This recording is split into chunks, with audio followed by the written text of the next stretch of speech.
सबसे पहले उसके खानदान ने वोट चोरी करा है। नेहरू ने, उसको 2 वोट भी नहीं मिला था 1947 में। जब बापे ने मेरे को चोरी करने सिखाया था, बेटा क्यों नहीं चोरी करेगा। अगर कौन कह रहा है कि मोदी जी वोट चोर हैं? राहुल गांधी जी। राहुल गांधी है तो इलेक्शन कमीशन ने बुलाया था, क्यों नहीं गए राहुल गांधी? जाना चाहिए। इससे पहले तो बोला था कि ईवीएम हैक हो रही है। जब इलेक्शन कमीशन ने बोला कि मेरे सामने हैक करके दिखाओ, तो क्यों पिछवाड़ा दिखा के भाग गए? 101% चोर है वो। जितनी बार उन्होंने क्या कहते हैं जीते हैं, बेईमान से जीते। ठप्पे वाले इलेक्शन कोई नहीं लड़वा। टर्की हमेशा भारत के अगेंस्ट खड़ा रहता है। तुर्की हमेशा भारत के अगेंस्ट खड़ा रहता है। इवन कि जब भारत पाकिस्तान का अभी पहलगाम वाला हुआ था, टर्की उधर से आया था। मोदी जी ने फिर भी सबसे पहले सहायता राशि वहाँ पे पहुँचाई थी। मोदी जी वोट चोर है और राहुल गांधी का वो चुनाव चोर है। मैं इनसे पूछ लो। हिंदुस्तान बढ़िया दसान, और ये जो भेड़िया हैं, भेड़े हैं, उनका लीडर गधा। जिधर गधा भगा जा रहा है उधर सारे भेड़े जा रही हैं। एक बंदे एक गधे ने कह दिया मोदी वोट चोर, मोदी चोर, तो सारे वही कहने लगे। वोट चोरी कहा जा रहा है, किसको कहा जा रहा है? चुनाव आयोग को। जवाब कौन दे रहा है? बीजेपी दे रहा है। प्रेस कॉन्फ्रेंस कौन कर रहा है? बीजेपी दे रहा है। तो इसका मतलब क्या बनता है कि वोट चोरी आपको कह रहा है, चुनाव आयोग को कहा जा रहा है। लेकिन अगर आप ये फेवर लेंगे तो चोर आप भी है ना। नमस्कार, मैं आकाश कुमार और आप देखना शुरू कर चुके हैं भैया जी का। जब जिस तरीके से मोदी जी के ऊपर वोट चोरी का मामला चल रहा है, एक तरफ कहा जा रहा है कि वोट चोर गद्दी छोड़। बीजेपी वाले ये साबित करने में लगे हुए हैं कि 9 महीने में 6 बार राहुल गांधी जी की विदेशी यात्रा थी, जो म्यांमार में बैठकर ये वोट चोरी का नारा बनाया गया। आइए जानते हैं। खानदान ने वोट चोरी करा है। सबसे पहले उसके खानदान ने वोट चोरी करा है। नेहरू ने, उसको 2 वोट भी नहीं मिला था 1947 में। जब बापे ने मेरे को चोरी करने सिखाया था, बेटा क्यों नहीं चोरी करेगा, क्यों नहीं बोले करेगा। और राहुल गांधी के बोलो कि आपके बाप के नाना ने वोट चोरी करने के लिए सिखाया था। राहुल गांधी ने बोलो, नेहरू को बोलो, वो गांधी है ही नहीं। वो बोलो ना कि आपके बाप का नाना ने चोर वोटी करने के सिखाया था। पहले उसको 2 वोट भी नहीं मिला 15 वोट में 1947 में, और वो प्रधानमंत्री बन गया। आपको क्या लगता है मोदी जी वोट चोर हैं? नहीं, बिल्कुल ईमानदार है। क्यों चोर है? कौन बोल रहा है? पहले राहुल गांधी अपने खानदान को बोले वोट चोर है। पहले राहुल गांधी नेहरू को बोले कि चोर है, वोट चोर। उसको 2 वोट भी नहीं मिला था, 2 वोट भी नहीं मिला था 1947 में। पीने के बाद भी बोल रहा हूँ मैं, कैसा गलत बोल रहा हूँ, पूछो इनसे, ये मीडिया वाले हैं। 2 वोट भी नहीं मिला था उनको। ये आपको भी लगता है मोदी जी वोट चोर है? अगर कौन कह रहा है कि मोदी जी वोट चोर हैं? राहुल गांधी जी। राहुल गांधी है तो इलेक्शन कमीशन ने बुलाया था, क्यों नहीं गए राहुल गांधी? जाना चाहिए। इससे पहले तो बोला था कि ईवीएम हैक हो रही है। जब इलेक्शन कमीशन ने बोला कि मेरे सामने हैक करके दिखाओ, तो क्यों पिछवाड़ा दिखा के भाग गए? जाना चाहिए। तो जाहिर सी बात है, ये झूठ नैरेटिव फैलाया जा रहा है। जो जॉर्ज सोरस की है, जो अब मैं क्या बोलूँ, जॉर्ज सोरस की जो यहाँ पे वो नैरेटिव फैलाया जा रहा है, जो आइडियोलॉजी फैलाई जा रही है, ये सक्सेसफुल नहीं होगा। और ये जैसे सोच रहे हैं कि हमने पाकिस्तान में तख्ता पलट करा दिया, अराजकता फैला दी, बांग्लादेश में हो गया, श्रीलंका में हो गया, वही सेम चीज़ यहाँ पे अप्लाई करना चाहते हैं। लेकिन यहाँ पे ये नहीं चलने वाला है। जनता जागरूक है, यहाँ पे उल्टा ठोक देती है। और सीधी सी बात है, अब जब इलेक्शन कमीशन ने बुलाया कि राहुल गांधी जी आइए, वोट चोर की वो दीजिए हलफनामा, भाग गए, मालदीव भाग गए। भाई क्यों भाग जाते हो आप? अगर ब्लेम लगा रहे हो तो प्रूव करिए। नहीं प्रूव कर पा रहे हो, वोट चोरी कह रहे हो कि वोटिंग होनी चाहिए बैलेट पेपर पे। बैलेट पेपर से क्यों होनी चाहिए भाई? तुम्हें बैलेट पेपर चुराने हैं, अनबैलेट करने हैं, पेटियां गायब करनी है, बूथ कैप्चरिंग करानी है, गुंडागर्दी करानी है, इसलिए तुम्हें चाहिए। उपराष्ट्रपति के भी चुनाव जो हुए थे, अभी आपने राधा कृष्ण को देखा होगा, जीत गए। उपराष्ट्रपति के जो चुनाव हुए थे वो भी तो बैलेट पेपर से हुए थे, तब भी हार गए। बिल्कुल एग्जैक्टली। मैं कह रहा हूँ कि अगर बैलेट देखिए, वो क्या है ना कि वो चंद विधायक और सांसदों का है, तो उसमें ज़्यादा लंबा प्रोसेस नहीं है।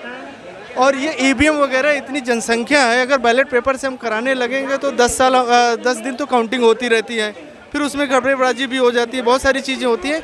तो राष्ट्रपति चुनाव और आम जनता विधायक के चुनाव में बहुत फर्क है। आपको लगता है सर मोदी जी वोट चोर है? बिल्कुल 101% चोर है वो। जितनी बार उन्होंने क्या कहते हैं जीते हैं, बेईमान से जीते। ठप्पे वाले इलेक्शन कोई नहीं लड़वाती। ठप्पे वाला इलेक्शन जो होगा, जो उसमें मोहरें लगेंगी वो ठीक है। ये तो बेईमानी से पेटियां गायब करते थे, अंडरग्राउंड काम हो जाता है, सब हो जाता है। और सबसे बड़ी बात ये है, पंजाब के अंदर जो अभी बाढ़ आई है, मुसलमानों से ऐसी खानदानी दुश्मनी है, पता नहीं क्या बिगाड़ा है मुसलमानों ने ही मदद करी है। हिंदू ने नहीं करी। हिंदू तो कहाँ से, मुसलमान दादा सरदार आपने आरएसएस को मदद करते हुए नहीं देखा? पंजाब में सबसे ज़्यादा वहाँ हेल्प करी वहाँ के लोकल सिंगर्स ने, एक्टर्स ने और एनआरआईओ ने की है। मुसलमानों को देखिए, उन्होंने तो कई पंजाबियों ने तो वापस कर दिया कि हमें तुम्हारी सहायता नहीं चाहिए, हम अपने इंडिपेंडेंट हैं, हमें जरूरत नहीं है। और ये लोग कह रहे हैं कि सबसे ज़्यादा हमारा मुद्दा सिर्फ बिहार है। आपको क्या लगता है कि मतलब वोट जो चोरी हुई है, वोट चोरी में मोदी जी वोट चोर करते हैं? हाँ, 101% है। लेकिन मैं जो बताने जा रहा हूँ, 80 साल की औरत ने अपना जेवर बेचा। वो कहा कि मुसलमान को आतंकवादी कहा जाता है, मदरसों में ट्रेनिंग जाती है, उन्होंने खाने पैसे सब मदद करी। 3 पत्रकारों जो हिंदू थे कि मोदी जी दुनिया घूम रहा है, मोदी जी को सबसे पहले जाना चाहिए था और मोदी जी को शर्म आनी चाहिए। 9 दिन बाद गए, ठीक है, मोदी जी को शर्म आनी चाहिए। 9 दिन बाद उनका जाने का हुआ। सलमान खान को कहते पैसे वाला आदमी है, उसने 5 गांव लिए, 5 नाव भेजी और कहा कि भाई वो तो हर जगह मदद करते हैं, ज़्यादा परेशानी आती है तो मुसलमान तो आगे क्या है। सरदारों ने तारीफ करी, मुसलमानों ने, बच्चे क्या बड़े क्या सब लगे। आपने कहा कि जैसे पंजाब की बात कर रहा हूँ, आपने कहा मोदी जी वोट चोर, आपको भी लगता है मोदी जी वोट चोर? इस मामले में कुछ नहीं, बाकी इनकी बात की बात कह रहा हूँ। एक मिनट इनकी बात कर रहा हूँ मैं। हिंदू मुसलमान यहाँ बिल्कुल मत करो। जो मदद कर रहा है, एक मिनट बात सुनो। जो मदद कर रहा है वो खुद समझ में आ जाएगा, सीधी सी बात है। जो बात करनी है वो करो। मुसलमानों को देखा नहीं, हजारों मुसलमान मदद कर रहे हैं। खुद मुसलमान हूँ मैं, इस बात को मना कर रहा हूँ। एक मिनट, मैं खुद मुसलमान हूँ, लेकिन इसे मत करो। पंजाब में जो मदद कर रहा है वो खुद दिखाई दे रहा है, लोगों को खुद दिखाई दे रहा है कौन कर रहा है कौन नहीं कर रहा है, सबको। इस मुद्दे पे कोई बात ही मत करो, और जो मुद्दे उन पे करो, पढ़ाई पे, लिखाई पे, हर चीज़ पे। जो है वो क्या कहते, जम्मू चले गए, पंजाब नहीं गए। मोदी जी 9 दिन बाद गए, जबकि उनको तो पहले दिन ही जाना चाहिए था। पंजाब के मुख्यमंत्री मोदी जी हैं, आम आदमी पार्टी के नेता हैं, हिंदुस्तान के तो हैं, हिंदुस्तान के हैं। ऐसे तो नोबेल पुरस्कार ट्रंप भी मांग रहे हैं, तो उनका तो दायित्व बनता है भारत पाकिस्तान का युद्ध रुकवाना। तो जो उन्होंने युद्ध रुकवाने की जो अपनी कस्में खा रहे हैं कि मैंने युद्ध रुकवाया, तो उनका कहना भी फिर तो तुम्हारे सबसे सही है। नहीं जैसे मान के चलिए, आप कहाँ रहते हैं? मैं तो ये जामा मस्जिद पर रहता हूँ। जामा मस्जिद, मैं यहाँ पे लाल किले पे हूँ। यहाँ से जामा मस्जिद की दूरी लगभग 1 किलोमीटर की होगी। तो मैं यहाँ पे लाल किला पे खड़ा हुआ हूँ, और अगर लाल किला में कुछ होता है, मेरे सामने अगर किसी बहन बेटी के साथ बुरा होता है, तो दायित्व मेरा बनता है, क्योंकि मैं मर्द हूँ, आप भी मर्द हो। अगर जामा मस्जिद के आगे कुछ भी होता है तो आपको भी बचाना पड़ेगा। तो लेकिन एक बात तो बताइए, जामा मस्जिद आपका एरिया जामा मस्जिद है, मेरा एरिया लाल किला है, तो दायित्व मेरा बनेगा लाल किला पे या आपका बनेगा जब आपका जामा मस्जिद है?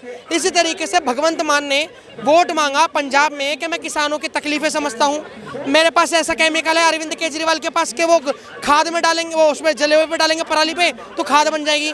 तो दायित्व तो भगवंत मान का है, जो वहाँ के मुख्यमंत्री हैं। वहाँ के मुख्यमंत्री तो अस्पताल में लेट गए नाटक करके कि मैं तो बीमार पड़ गया, मैं तो ये कर गया।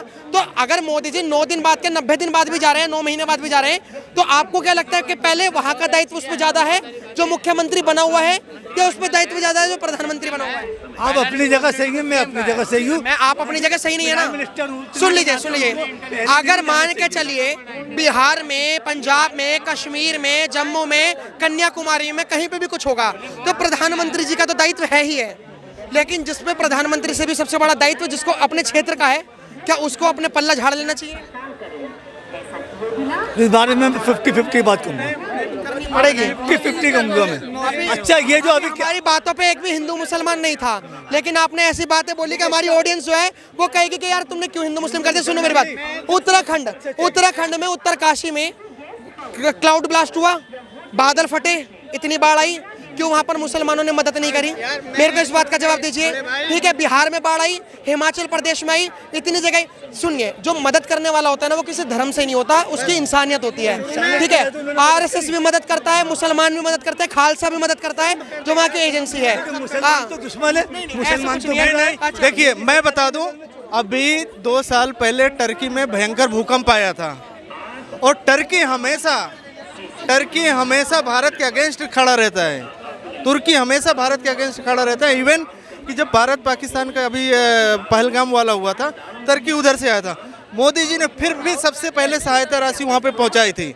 अगर हिंदू मुसलमान होता तो मोदी जी क्यों पहुँचाने जाते? कतई नहीं। कोई भी मुसलमान कह दे कि ऐसी जो योजनाएं हैं सिर्फ हिंदुओं को मिलती हैं, मुसलमानों को नहीं मिलती, चाहे जो भी है। आपको लगता है कि मोदी जी वोट चोर हैं? आपको अगर आशा बिल्कुल बड़े मोदी जी वोट चोर है। और राहुल गांधी का वो चुनाव चोर है, मैं इनसे पूछ लो। मोदी अच्छा, आपने कैसे देखा मोदी जी को वोट चोरी करते हुए? अरे आप उसकी बात नहीं कर रहा हूँ, मेरा मानना ये है। मानना अलग है, मैं मानता हूँ मेरा भारत विश्वगुरु है, लेकिन हमारे देश के स्कूल टूटे हुए हैं, अस्पताल टूटे हुए हैं, तो विश्वगुरु नहीं है। तुम्हारा मानना क्या है क्या नहीं वो अलग मसला है। आपने मोदी जी को वोट चोरी करते हुए कब देखा? नहीं, उसकी मैं वो बात नहीं कह रहा हूँ। सुनो आप मेरी बात सुनो। आप क्या बोलते हैं, रीजन होना चाहिए ना वो वोट देने का उनका। तो मतलब रीजन किस रीजन से उनको वोट दें हम, ये बताओ। रीजन अलग है, चोरी अलग है। रीजन आपने ये कहा कि वोट चोर हैं, वोट चोर किस आधार पे है? अभी इनसे पूछिए। मैं इनसे पूछूंगा। आपने कहा कि वोट चोर हैं, वोट चोर किस आधार पे? मेरे पास जवाब नहीं है। ठीक है, जवाब नहीं है। मैं मानता हूं कि इलेक्शन कमीशन गड़बड़ियां कर रहा है, हम पत्रकार होने के बाद भी मानते हैं, लेकिन आप किसी को एक तरफा डिफेम करना तथ्यों के आधार पर करना चाहिए। क्या कह रहे थे आप? ये सब वही है ना, हिंदुस्तान भेड़िया दसान। और ये जो भेड़े हैं उनका लीडर गधा, जिधर गधा भगा जा रहा है उधर सारे भेड़े जा रही हैं। एक गधे ने कह दिया मोदी वोट चोर, मोदी चोर, तो सारे वही कहने लगे। जबकि जब जो कह रहा है कि वोट चोर है मोदी, तो इनका एड्रेस ले लीजिए, इनका चेहरा दिखाइए और इनसे इलेक्शन कमीशन के हलफनामा दिलाइए। ये प्रूव करेंगे कि कैसे चोर हैं, ये प्रूव करना पड़ेगा इनको। इनका चेहरा दिखाइए, इनका एड्रेस दिखाइए, क्योंकि सबसे ज़्यादा कॉन्फिडेंस के साथ यही लोग बोल रहे हैं कि मोदी जी वोट चोर हैं, और इलेक्शन कमीशन को प्रूव करना पड़ेगा, अदरवाइज जेल काटने के लिए तैयार रहना। आपको क्या लगता है मोदी जी वोट चोर हैं? वोट चोर है। कैसे वोट चोर हैं? आधार बताइए। हम बता रहे हैं आपको, वोट चोरी की पटकथा कहाँ से लिखी गई थी। वोट चोरी की पटकथा जो लिखी गई थी, कहाँ से लिखी गई थी, मैं सबसे पहले वो आपको बता रहा। पहले जो चुनाव आयोग का जो चुनाव होता था अध्यक्ष का, उसमें 3 मेंबर होते थे। एक प्रधानमंत्री, एक सुप्रीम कोर्ट का जज होते थे CGI, एक होता था विपक्ष का नेता। बीच से जो है सुप्रीम कोर्ट के जज को हटा दिया गया, उसको रख दिया गया क्या, एक कैबिनेट मंत्री। वहीं से वोट चोरी का पटकथा वही है। आप जो मान लिए जिसको हम चुनेंगे कि भाई ये आप आइए, आप मतलब कि वो हमारा बात मानेगा कि आपका बात मानेगा। आप जो जितने कुछ हो रहा है आज वोट चोरी कहा रहा है, किसको कहा जा रहा है? चुनाव आयोग को। जवाब कौन दे रहा है? बीजेपी दे रहा है। प्रेस कॉन्फ्रेंस कौन कर रहा है? बीजेपी दे रहा है। तो इसका मतलब क्या बनता है कि वोट चोरी आपको कह रहा है, चुनाव आयोग को कहा जा रहा है। लेकिन अगर आप ये फेवर लेंगे तो चोर आप भी है ना। आप अगर फेवर ले रहे हैं तो चोर आप भी है। अब बताइए गलत कहाँ से हो रहा है? तो आपको क्या लगता है कि मोदी जी वोट चोरी करके लोकतंत्र को खत्म करके जीतते हैं? बिल्कुल। वोट चोरी का सबसे सिटी जो है मतलब कि कैमरा जो है मतलब कि चंडीगढ़ में देखा गया। इसका सब आप पत्रकार महोदय सारे ऑल इंडिया जानता है, ऑल इंडिया ने पूरे विश्व जानता है। चंडीगढ़ में अनिल मसीह के साथ कुछ हुआ। ठीक है। अभी जैसे मेरे पास ये फ़ोन है, आपके पास भी फ़ोन है, 1 मिनट दिखाएंगे आप? सबके पास नहीं, दिखा दीजिए ऐसे। जैसे हमारे पास 2 फ़ोन हैं, एक सैमसंग का और एक पता नहीं नॉर्मल टूटा हुआ है। अगर मैं आपको एक ऑप्शन दूं कि आपको इन दोनों में से कोई एक फ़ोन लेना है, लेकिन लेना एक ही है, उठाना एक ही है, आप कौन सा उठाओगे? जो बढ़िया रहेगा वो उठाएंगे। कौन सा बढ़िया लग रहा है आपको? नहीं, जो जिसमें 2 आप दिखा रहे हैं। हाँ, ये बढ़िया लग रहा है। तो इन्होंने टूटा हुआ फ़ोन छोड़ दिया और सही फ़ोन रख लिया। अगर मान के चलिए आपके पास पूरा वो था मौका कि आप ये भी चुन सकते थे और ये भी चुन सकते थे, लेकिन चुनना एक को था। अगर कोई चोर होगा और अगर कोई चोरी करेगा, तो क्या वो चोरी छोटी चीज़ करेगा या बड़ी चीज़ करेगा? बड़ी चीज़ करेगा। बड़ी चीज़ करेगा। तो इसीलिए जैसे मोदी जी ने 400 पार का नारा दिया, अगर वो वोट चोरी करते तो क्या वो 400 से 450 सीट नहीं ला सकते थे? क्या 300 ही ला पाते? तो लेकिन तब भी वो 240 ही लेकर आ पाए। तो 240 वो कैसे लेकर आ पाए? वोट चोरी भी करी है तो उन्होंने। 240 जो आप कह रहे कि इस तरह लाया है। आप कितने सीट पे चुनाव लड़े थे? बीजेपी कितने सीट पे लड़े थे? आप बताइए, आप ज्यादा नॉलेज रखते हैं, कितनी सीट पे लड़े थे? बीजेपी कितने सीटों पे चुनाव लड़ी थी? मैं आपसे पूछना चाह रहा हूँ कितनी सीटों पे लड़ी थी?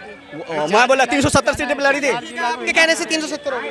370 चुनाव लड़ी थी, उसमें 240 लाए। अगर आज के तारीख में अगर जो कह रहे हैं कि 370 के 370 वो ले आए होते तो आज क्या होता? जैसे कि नेपाल में क्या हो रहा है, बांग्लादेश में क्या हो रहा है, श्रीलंका में क्या हो रहा है। अगर कह रहे कितने कहने वाले यहाँ भी है कि 3-4 स्टेट में जो कांग्रेस की सरकार है, अदर पार्टी का सरकार है। अगर सारी जगह जो एक ही मतलब कि बीजेपी का आ जाएगा तो वही बात हो जाएगी, सबको समझ में आ जाएगा ये तो गलत करके जीत रहा है। हाँ, फिर पब्लिक जो रोड पे उतरती, फिर जो वही वाला जो हाल जो बांग्लादेश में हुआ है, वो श्रीलंका में हुआ है, वही हाल इंडिया में होता।